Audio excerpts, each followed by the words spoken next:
Hey, what's up guys? Welcome to the second video in my Turtles in Time tutorial series. So in this video I'm going to be covering how to attack correctly. This is just basically going to be going through each separate attack systematically just to show how you should be using the moves, and the goal is once you know the proper usage of the moves, you can play the game in a much more enjoyable way. So I'm going to be starting out with the basic attack first. I did mention in the previous video that it is a bit risky to use sometimes because of the fact that you can randomly get throws and slams, and sometimes that puts you in a bad situation.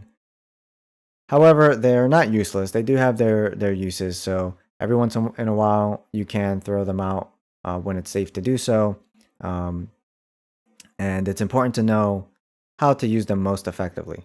So if you mash to try and get the attacks to come out as soon as possible, sometimes you'll get interrupted by the enemies. And the reason this happens is because after they get hit, they have a small period of time when they're invulnerable, and you cannot hit them during that time. Sometimes you can hit them twice in a row. It just kind of depends on the frame data and when they get hit and those kinds of factors. But in general, you'll whiff the second attack, and then they could interrupt you before you get your next attack off. So instead of doing that, what you want to do is have a proper cadence. So 1, 2, 3, 1, 2, 3, like such. And by delaying the interval of your strikes, you guarantee that you hit them as they're recovering from their invulnerability. So they can never interrupt you if you do this. So let's go ahead and spawn a guy here. 1. Or we could get throws. There you go. 1, 2. And those two I had hit already. 1, 2, 3. 1, 2, 3. 1, 2, 3. Like such. And it's basically that simple. If you're using strikes, that's all you really need to keep in mind. There is one other detail. If you hold forward or backwards while doing strikes and hitting, your turtle will actually move a little bit in that direction after the strike ends. And this is actually very useful for kind of repositioning yourself. You notice how the purple missed his kick because I had done a strike on a different enemy and moved forward. So just bear that in mind. Other than that, there really isn't a whole lot more to think about when it comes to strikes. Experiment with the different startup times and ranges with each individual turtle because they do have their own properties. And yeah, that's pretty much all you need to know about the basic strikes. Alright, so the next attack I want to cover is the back attack. Back attack is pretty simple. From a neutral position, press back, and within 2 frames, hit attack, and you get your back attack. You also can do it automatically if there's an enemy directly behind you. I wouldn't recommend relying on back attack for much of anything, honestly. It is very useful against Toka and Razar, but if you're Donatello, his recovers too slowly for it to be safe. However, you can actually knock enemies out of the air with it, which is what I wanted to show. So they do knock down. Back attack knocks down. If the enemy jumps,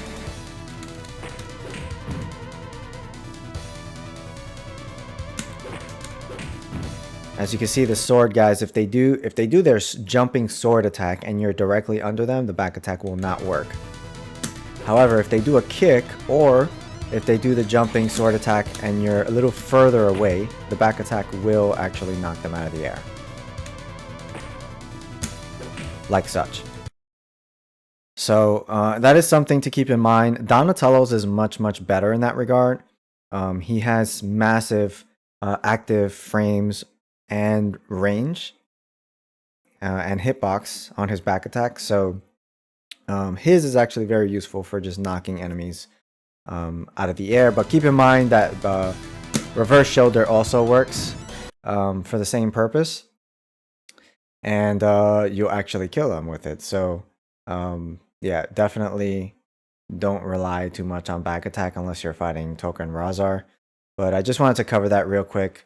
The most important thing you need to be aware of is that if you have an enemy behind you and you hit the strike button, the turtle will prioritize the back attack instead of striking in front of them. So that's just another reason why you shouldn't really rely on strikes too much, and back attack as well. But yeah, just keep these things in mind. Make sure you know the ranges and speeds of each individual turtle if you plan to use it at any point. Donatello's is pretty good for, protecting his backside. But other than that, you pretty much only really want to use it against Toka and Razar. Okay, so the next attack we're going to be talking about is the DP or Dragon Punch, aka Up Kick. I call it Dragon Punch or DP because that is a fighting game term, usually referring to any kind of reversal type move that has invincibility. Stems from Ryu and Ken's Dragon Punch or Shoryuken in Japanese. And in this game, this move gives you invincibility, very much like the reversals in fighting games. So you're going to be using this move a lot if you want to go far. The invincibility is just too important. But furthermore, this move also puts you airborne, and after being put airborne, you can then move after a period of time, vertically or diagonally or horizontally, and you can do falling strikes after, or if you delay, you can do a dive kick after. So you can combine the DP with other attacks and movement in order to protect yourself. So I'm going to be explaining how to use it in a defensive way first, since that is the most important utility of it, but also offensively, it's extremely useful. So let's get some guys here. Now, if they are about to jump at you like that, you can use your invincibility to just kind of brute force them, like that. If they're about to attack you on the ground and you want to escape or attack them while also not getting interrupted, you can use the DP. If you miss or they back away, you're still good. They can't punish you.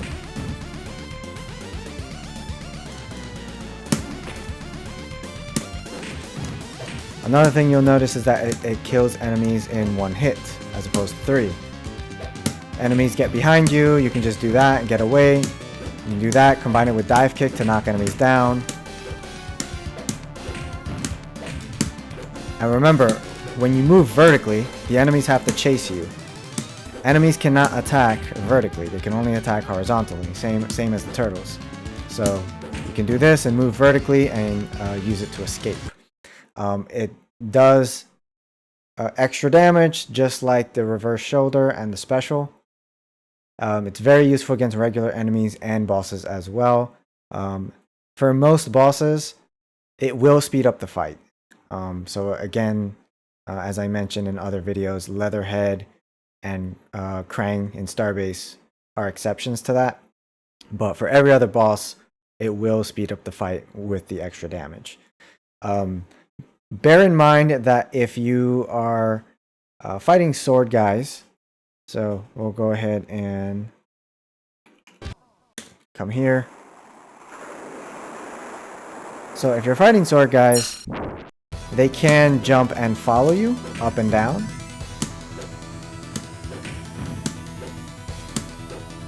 So that guy hit me. The reason he hit me is because I did my DP much later than he did his jump. If that happens, chances are they're going to hit you. So what you want to do in that scenario, if it's safe to do so, you have to look at the other surrounding enemies and make sure that you're cleared to do this. But if that happens, you want to do a falling strike, just like that. The falling strike will interrupt as long as you don't trade, you don't do it too late, it will always interrupt them no matter what. You just got to keep in mind that you're a little bit vulnerable on the landing for that. So pay attention to your surroundings. and make sure that you're clear for that. But otherwise, the DP is useful for dodging the timer bomb. And as a matter of fact, it's the only way that I'm aware of, apart from getting knocked down or grabbed or getting a pizza power, that you can dodge the timer bomb. It's the only reliable method, I should say, for dodging the timer bomb. So keep that in mind. You can hit projectiles with it. Sometimes it's useful. So for example, in stage 6, you have the missile rock soldiers. The upkick will actually hit the missile and you won't take any damage. Those guys are also present in Starbase as well. However, other times it's not useful. That would be the yellow bomb guys that you see in stages 4 and 5.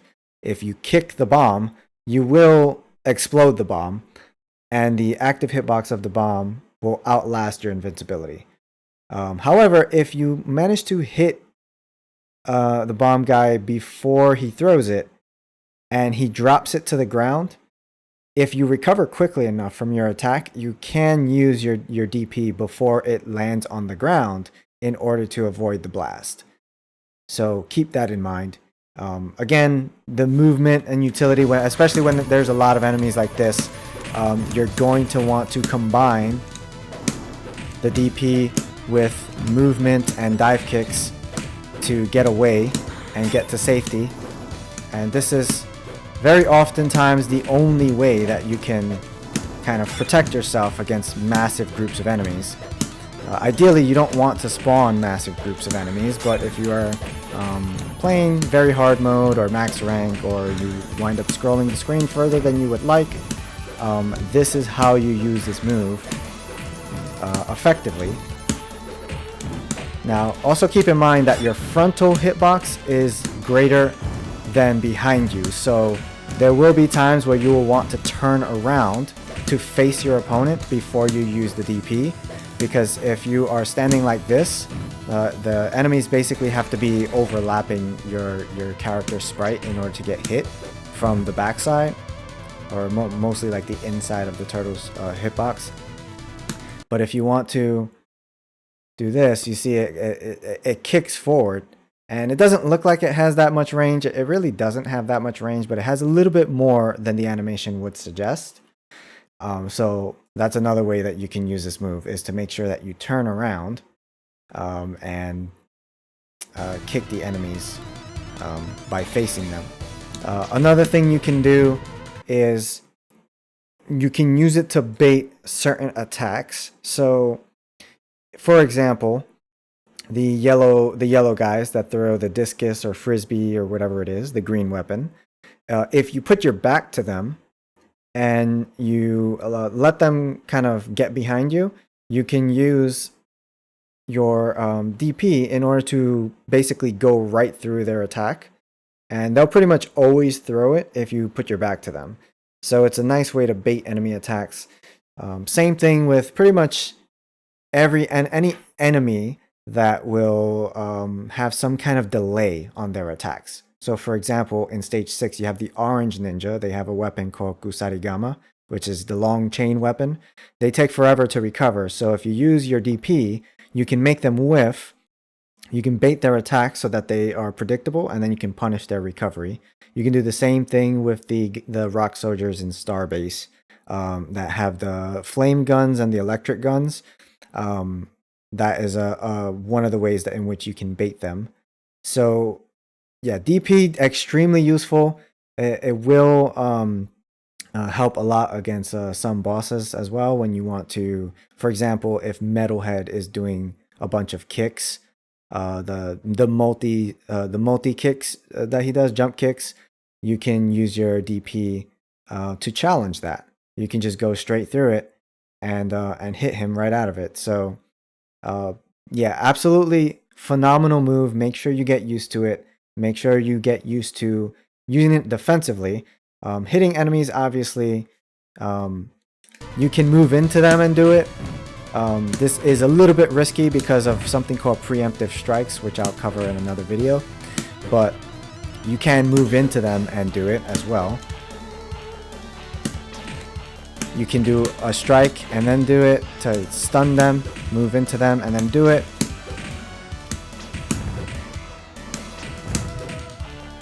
And they can't attack you during it. The invincibility is just too powerful. So that's pretty much all you need to know. Make sure you use it in conjunction with falling strikes, dive kicks, and just moving around the stage so that you can reposition yourself. Using it defensively is definitely its primary focus. However, offensively, it's still very good because it makes short work of everything, and it knocks enemies down like the rock soldiers, and you can take advantage of that.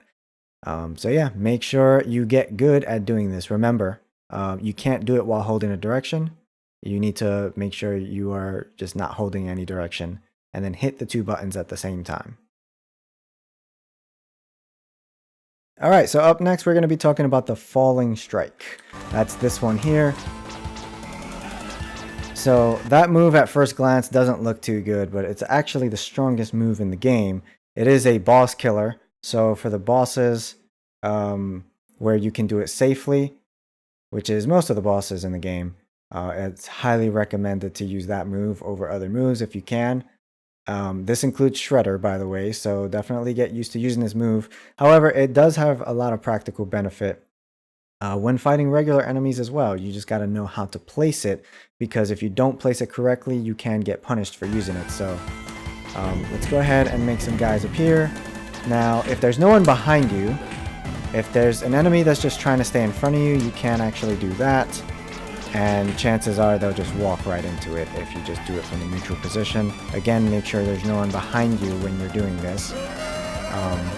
You can do it if they do a jump like that. You can interrupt them with it. And I messed it up. But yeah, you do that. You can interrupt them if you wind up both doing your high jumps at the same time. You can get rock soldiers with it as well. So if the rock soldier's coming from your front, you can do this. Each turtle will have their own different range for it. And as you can see, he tried to challenge me, but his attack is not good enough. Now, there are some attacks that may be able to hit you out of this.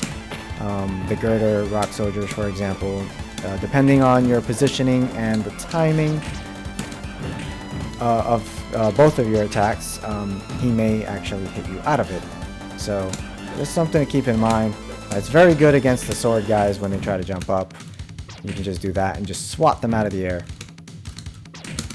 And as you can see, I got hit because there was a sword guy behind me, so definitely make sure that there's no one behind you, and you can see he hit me out of it. So definitely exercise caution with specific enemies like this guy here. And I'm just going to keep going because I just want to show you it can work against them. But you have to be very careful.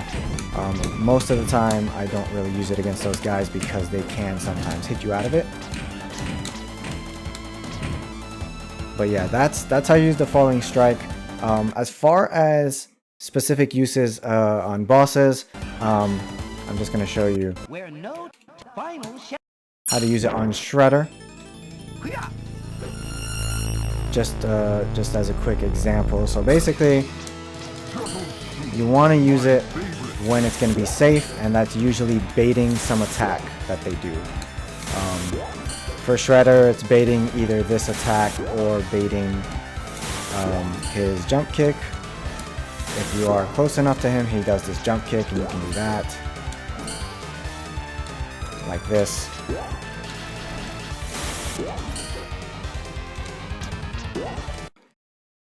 Against Metalhead, Metalhead does a jump kick. You can kind of just jump over it and then hit him twice with it upon his landing. Different bosses will have different boss strategies, so I'll go over each individual boss strategy in a later video, but I just wanted to kind of show real quick how it is very useful against both regular enemies and against bosses. You just have to be very careful with the placement. The other thing I wanted to mention is that you can actually change the speed with which you move forward. So if you just hold forward, you move at the full speed. But if you move in a diagonal, which you can see here, you will move forward more slowly. And there are uses for both of those. So definitely experiment with situations in which you would want to use the slower diagonal movement in order to not move as forward as fast. And then other situations where you do want the full speed. So just keep that in mind, and yeah, just practice with the falling strike. Make sure you don't have any enemies behind you if you can, manipulate them into moving away or just picking your moments correctly. And if you do, it'll get you very far, especially with Donatello because he has the most range on his. So if you like using Mikey or Raph, their falling strike is faster, but there's significantly less range, so bear that in mind. That's pretty much all you need to know about falling strike. Okay, so the next attack we're going to be talking about is dive kick. Dive kick is pretty simple. It's a weak move, so it's not really used so much for attacking, but it is very, very useful for repositioning, for movement, and for knocking enemies down. Knocking enemies down is incredibly useful because for a few seconds they are unable to do anything. So if you have large groups of enemies, you can knock down isolated enemies, which is the only real safe way to do it, so that they can't do anything to you, and that gives you some breathing room so that you can focus on the other ones. The reason I say isolated enemies is because dive kick only hits once. If you attack a group of enemies that are all clustered together, you'll only hit one, and the rest will very likely hit you.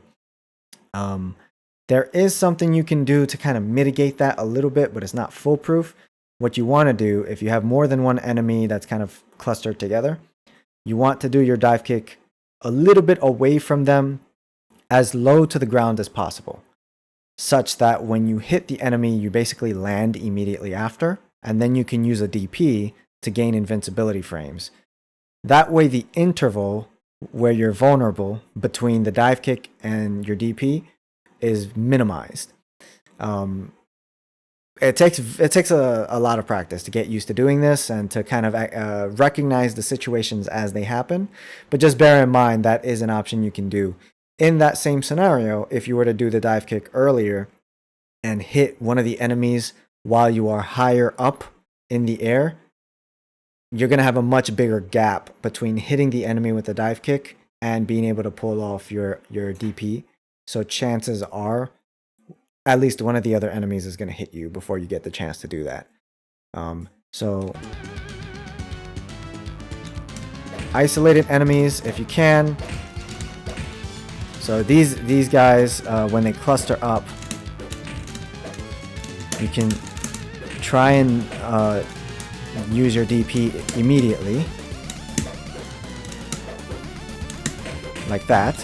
Do it as low to the ground as possible if you can. Now keep in mind, after a DP, you cannot get a low jump kick, which means you can do a dive kick right above the ground. And that's not something you would normally be able to do. If you do a normal jump and you try to dive kick right before landing, you get the low jump kick instead. So after DP, you can do a dive kick right before landing.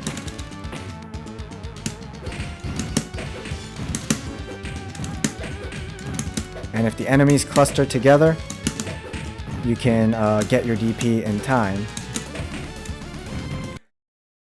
So just keep that in mind. There's also a frame during your jump where if you tap the attack button, the dive kick just doesn't come out on that one frame. So I would recommend double tapping your dive kicks just to guarantee that it always comes out every time. And yeah, that's pretty much all you need to know. Again, dive kick very useful for repositioning yourself, for knocking enemies down, and just overall just general movement. It's very fast. Gives you a nice kind of like a sort of triangle jump sort of thing. So yeah, just make sure that you keep in mind that when you do a regular jump, you cannot do your dive kick close to the ground. You'll get other attacks instead. But after a DP, you can do the dive kick right before landing, which is very useful if there are enemies clustered together. That way you can kind of minimize the chances that you get punished for it. Just make sure that you don't go dive kicking the bosses left and right, because yeah, dive kick, it's not so good against bosses. just make sure that when you do it against enemies that cover the air, they're not already in the middle of their attack, like archers and guys like that. Make sure they're not already attacking upward. But otherwise, you should be good. Focus on the isolated enemies to knock them down. Knock down 2 or 3, and then focus on the rest as they appear, and you should be good. Okay, so the next attack is going to be the low jump kick. Low jump kick is extremely useful because you can use it to just cover horizontal distance really quickly, just from a basic neutral position. So if I just want to move forward quickly without having to take the time to run or to jump a little higher and get a dive kick, I can just do this. And it's actually fairly safe as well. It does stun enemies, doesn't knock them down, so you can actually just stun them, land, and then attack them right after. You can reposition after. It's extremely useful. It goes over things, and also has an air hitbox. So it's a nice way to get an air hitbox without spending too much time in the air. The other attacks kind of require a little bit more time commitment. This one is just kind of quick, and then back you're on the ground. It also is a little bit stronger than regular strikes. So against foot, you can go over the robots with it and even hit them on the way down. But if you have foot, you can hit one and then hit it again with a strike, and that's it. So it's only 2 attacks rather than 3.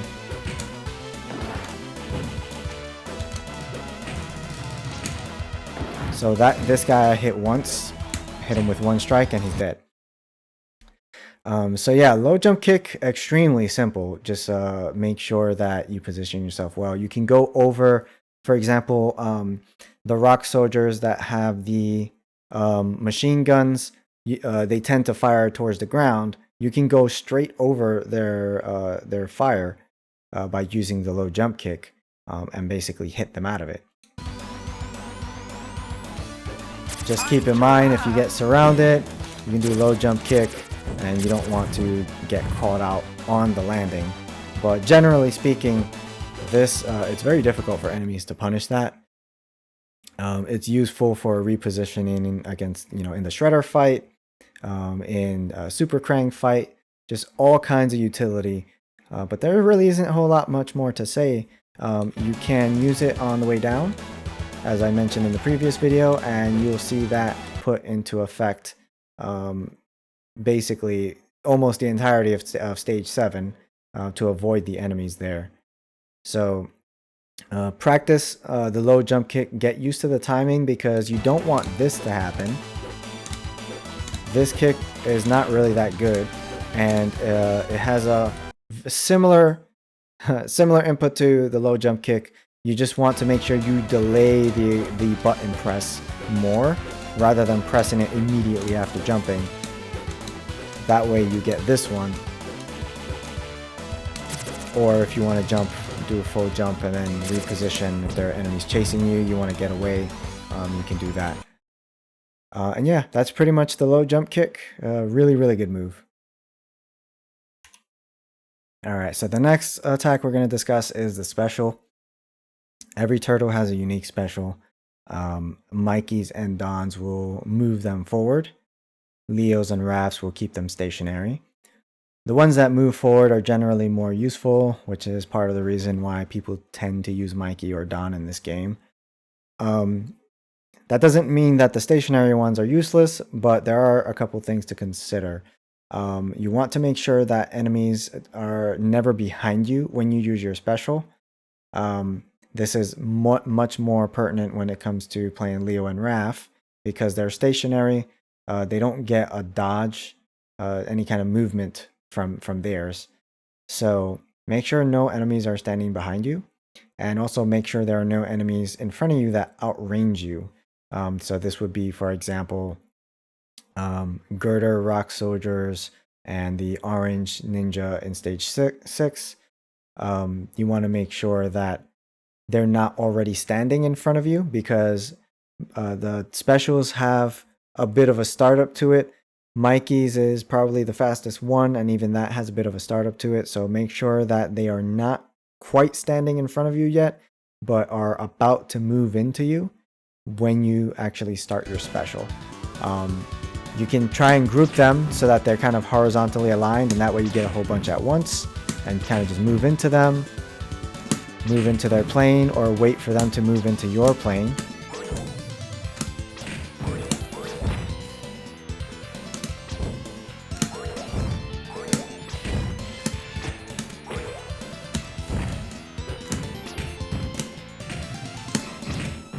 And as you can see, Mikey is actually a bit vulnerable towards the end of his.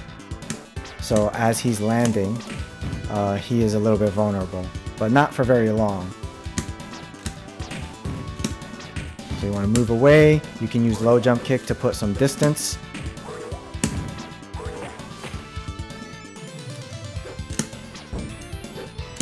And then as they are approaching your horizontal plane, then you can use it and they'll just kind of move into it. Something to keep in mind, Mikey can go over the planks in stage 5 with his. Don cannot, even though it looks like he's airborne, he cannot go over the planks. So just bear that in mind. Also keep in mind that Donnie's kick with his special, it has the most range, and actually half of his leg is intangible. He cannot be hurt if enemies are only attacking the tip of his leg. So it has a bit of a disjointed hitbox there, so just bear that in mind. That is very useful. If you're doing it from max range, Donnie's special is basically unchallenged. So yeah, that's pretty much all you have to bear in mind. It is usable with every character. However, Raph unfortunately has the worst time of it, because his just takes so long to recover and he doesn't get any kind of dodge movement from it. Leo's is a bit more useful just because it recovers more quickly, but it's also not too great. It doesn't have the best range. Mikey's and Don's have more range.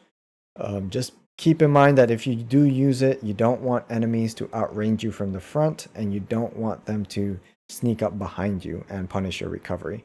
And as long as you keep that in mind, you should be good to go with the special. Special does do a lot of damage, so it can actually help to speed up fights in certain scenarios. However, I wouldn't recommend it, as generally there are better boss strategies. So once again, I'll cover the boss strategies in a different video. Specials can be used against bosses to speed up some fights, but I would not recommend it. It's just something to keep in mind. If you do wind up using some specials, it will actually help speed up most fights. And yeah, that's pretty much all you need to know for the special. Okay, so next up we got the lunge kick. Lunge kick, basically when you're running forward and you hit both buttons, you do a lunge kick moving forward, and it's very powerful. And it also moves you forward pretty far and very quickly as well. The only downside is that you need to get a running start first. So there is a bit of a delay as far as when you can execute it, but the move itself comes out instantly. It's also very difficult for enemies to punish it. So you'll see it very often here at the start of this stage. I use the invincibility to get the running start and get a lunge kick and even a slide kick as well.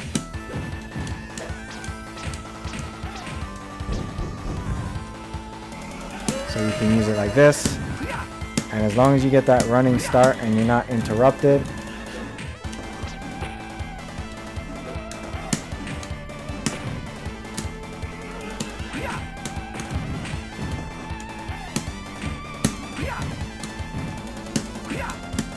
so yeah, very useful, especially if you dive kick enemies and then you get some breathing room.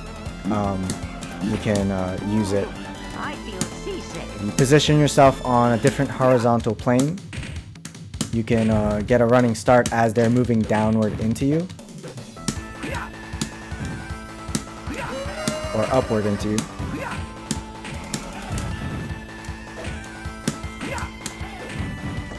And yeah, that's pretty much all you need to know about the lunge kick. It's honestly extremely straightforward.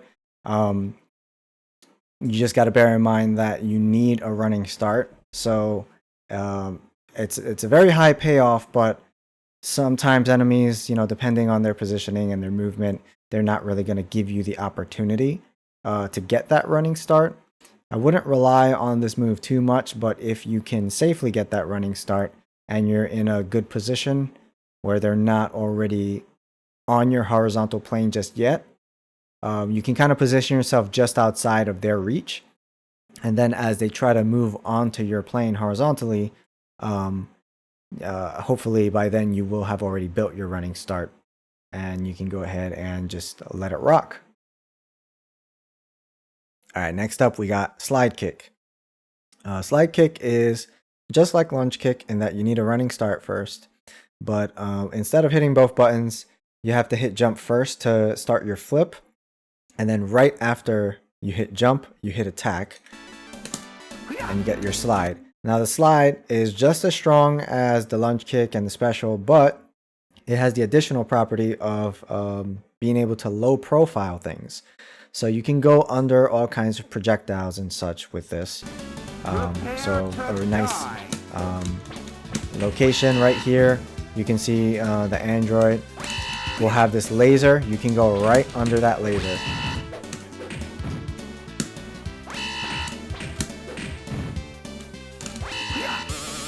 But as you can see, once the slide kick ends, you will get hit and you go back to standing up. So keep that in mind. You can go under rock soldier missiles. You can go under the shurikens that the pink ninja toss at you, all kinds of different projectiles. But there are moves that you might think that you can go under, but they will still hit you. So for example, the girder rock soldiers, when they do their swing, they'll still hit you. The machine gun soldiers, they shoot downward, they'll still hit you. So just keep that in mind. Some enemies, I guess they plan for it, so you can't really low profile everything. But even just regular attacks, so like if an enemy is doing like a jump kick or something and you wind up sliding at the same time, it'll be harder for them to hit you out of that than if you were standing up. Slide kick, just like lunge kick, it moves you forward a lot. It actually moves you forward way more. So if you want to get a lot of distance quickly and you're already in the middle of your run, slide kick is a good way to do it. One last thing, slide kick actually extends your hitbox forward a little bit slightly. So there are scenarios in which you can have, for example, pizzas and pizza power that is mostly off screen to the point where if you were to try to touch it, you wouldn't be able to touch it. However, if you do a slide kick into it, you can grab it from positions, from screen positions, where normally you wouldn't, it would be too far off screen for you to touch it. So if it ever looks like there's a pizza power or a pizza that's like halfway on the screen or a little bit off screen, but you can still kind of see it, and you're trying to touch it, but you can't, try doing the slide kick and you may be able to actually extend your hitbox just enough to touch it. I actually use this in my runs in order to delay getting pizza powers until the last possible second, so that I can use pizza power for specific groups. So just bear that in mind. It's very, very useful when you're using screen scrolling tactics. All right. Thanks for sticking with me this long if you did. Appreciate it. The final move we're going to be covering is the reverse shoulder. This is the final move you should be using. In the previous tutorial, I told you how to perform it and how to get good at it. And in this one, I'm going to teach you how to actually use it correctly. So generally speaking, what you want to do is position yourself either vertically above or below the enemies so that they're not horizontally on the same plane as you. The reason you want to do that is because you want to use the reverse shoulder as they move into your horizontal plane. So essentially you want to bait them into moving to either your left or right side, coming from above or below you. So if I move forward a little bit, spawn these guys, I want to position myself like this, and you see the guy to the right side, there's a bit of a diagonal between me and him. I'm going to put my back towards him, and then as he approaches me, reverse shoulder. Same with this guy. Now, let's say I don't want him to come into my plane just yet. I want to delay it. And sometimes this is something you would want to do if there are a bunch of enemies on the screen, or maybe you knocked down an enemy and you want to punish the enemy on their wake up. You can kind of move towards the enemy so that you are a little bit, you're above him, directly above him or below. And generally speaking, they prefer to be to your side. So they either want to be to your left or your right side. They don't want to be directly above or below you in most circumstances. So you can kind of use this to your advantage to kind of reposition them. So it's almost like I'm a puppeteer here and I'm just kind of moving him the way I want. And if you can do that and you know where they're going to be, you can be very precise in predicting and baiting them into just getting behind you, so you can do that. It does work for all kinds of enemies. So for these robots, for example, once they get into your, they're about to get into your horizontal plane, you want to use it like that. Of course, if you mess it up, you can get punished.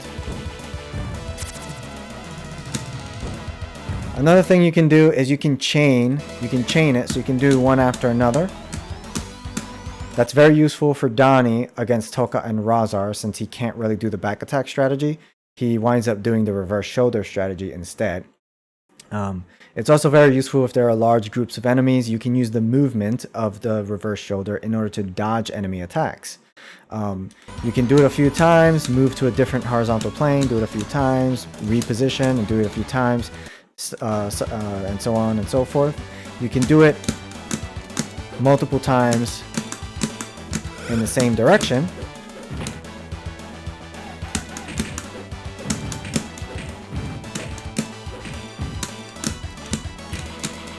Takes a little bit of practice to get it consistently, but if you can do that consistently, it is very useful. Essentially, you can get multiple dodges in one direction over and over and over while putting out a very, very strong attack hitbox. So again, diagonal position here, let them get behind you. You can even go under enemies as they try to jump, or you can straight up anti-air them. And that's pretty much how you use the reverse shoulder. Again, keep in mind, it is a very strong attack. As a matter of fact, I consider it to be essentially the main attack of the game. It is so important that as far as using it offensively, I should say, it is the main offensive tool you should be using, other than obviously falling strike, specials, and DP. DP, I would say, is the main defensive move that you should use, and reverse shoulder is the main offensive move you should use. I highly, highly recommend getting consistent with it because it is so powerful. The fact that it gives you movement and it recovers very quickly, it turns Leonardo and Raphael into usable characters. It's that good. So make sure you put these principles into practice. And yeah, that's pretty much all you really need to know about reverse shoulder. It's just a really, really good tool. Remember, draw the diagonal line, face away from the opponents, and let them come to you, and then just do a reverse shoulder into them. Sometimes you'll miss because they'll kind of dodge you, or they'll stay out of your horizontal range. If that happens, you can just do like a DP after, or another reverse shoulder, and you'll probably catch them after that with one of those moves. But yeah, that's going to cover all the important attacks that you need to know. Thank you so much for watching this. I hope you learned some things. And if you still have questions, I know this was kind of a lot to throw at you. And it wasn't even every single attack that the turtles have, just the main ones. So if you have any questions that, things that I didn't cover with the attacks, either in my first tutorial or in this one, please leave a comment asking your question. I'll go ahead and answer it. As far as boss strategies and other things in the game, I have other videos that I will put up explaining those things. And with that, I will bid you adieu. Thank you so much.